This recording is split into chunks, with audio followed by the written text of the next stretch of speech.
Well, sobrang saya. Conforme lang naman kasi yan sa focus mo. As long as maraming mga conforme lang naman yan kasi sa focus mo. So, as long as maraming blessings, juggle mo naman siya. And ikaw din naman kasi ang magta-timing kung kailangan mo mag-slow down or magpahinga. Pero kung nakikita mo na sa dami ng blessings, kaya mo namang lahat na pagsabay-sabayan, okay lang.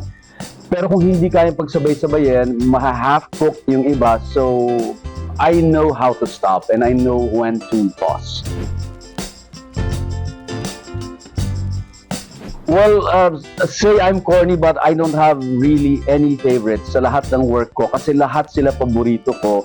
Kahit sabihin nyo sa akin, oo, yung sagot ko. Kasi kung ano kasi yung project at hand, yun ang favorite ko. Kasi if not, hindi ko siya magagawa ng maayos at hindi ako magiging inspired na gawin yun. So ako wala akong favorite scenes, wala akong favorite projects. Lahat yan favorite ko kung sila ang ginagawa ko ngayon. From the very beginning up to the end. So after that, yung next naman ng favorite ko. So, all of them, all my projects were my favorites.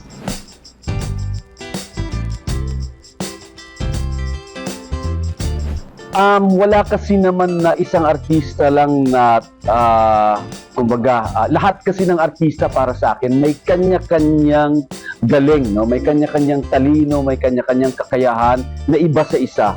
So, para sa akin, wala lahat sila talaga iba-iba ng kakayahan and I appreciate them as they come and I also know how to appreciate kung ano yung kaya nilang gawin, kung saan sila nag-excel.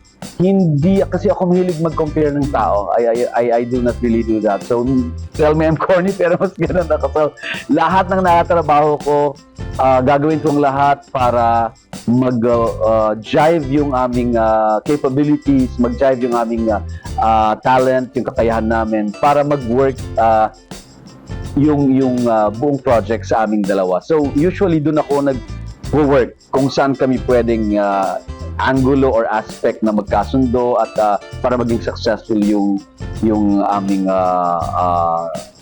project o yung work at hand. So mas ganun ako magtrabaho. So lahat ng nakatrabaho ko, I really appreciate them, I love them and I admire them.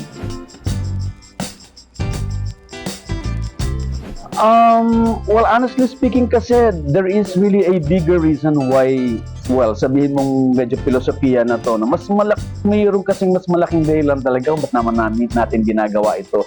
Well, para sa akin kasi wala naman tayo dito sa mundo just for ourselves. I mean, nandito tayo because we want to make other people happy. So, gusto natin maging masaya ang pamilya natin, maging masaya yung ibang tao.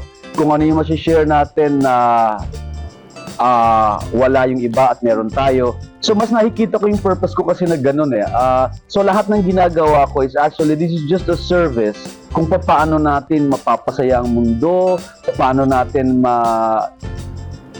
ipupush yung evolution ng tao, ng mundo. Mas nandun ako nakatingin. So parang lagi kong iniisip may mas malaking bagay na dahilan kung ba't tayo nandito. Hindi lang to para sa akin, hindi ito para sa lahat. So kailangan kung habang nandito ka nabubuhay, meron kang mai-share sa kung ano mang generation nandun ka.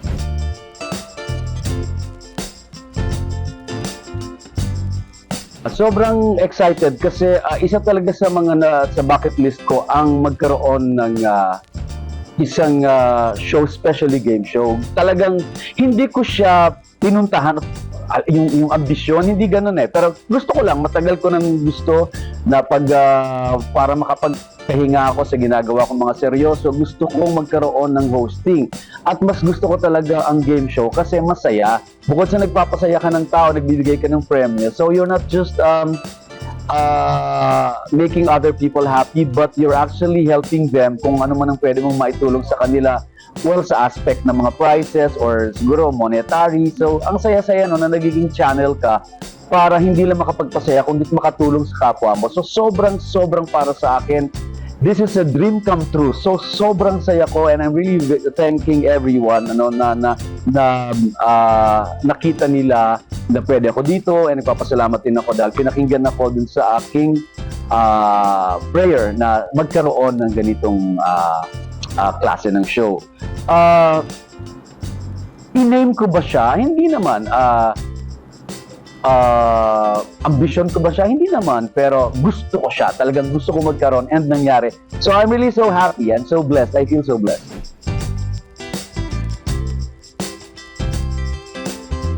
Yes, kasi sobra pong kakaiba yung Spingo. Siya ang first na interactive na game show dito sa Pilipinas. Ang ibig sabihin kasi matagal na rin naman tayong nagkakaroon ng mga parang audience participation sa mga game show natin, di ba? Nagbabara-barangay tayo, ganyan. But ang kaibahan ng interactive game show na ito ay pwede silang makipaglaro habang naglalaro yung mga contestants doon sa studio. Para siyang bingo. Okay, so may pinipili silang numero na pwedeng mapuno yung kanilang card. So mananalo sila ng 100,000, pwede silang manalo ng as much as 100,000 pesos. Yung nasa studio, 1.5 million pesos, pero sila, posible silang manalo ng 100,000 sa isang araw.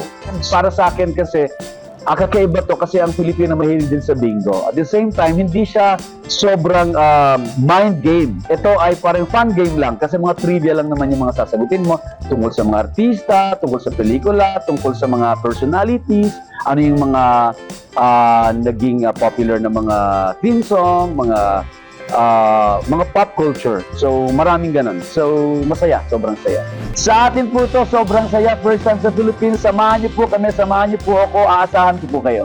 Malapit na. Tutok lang sa TV5.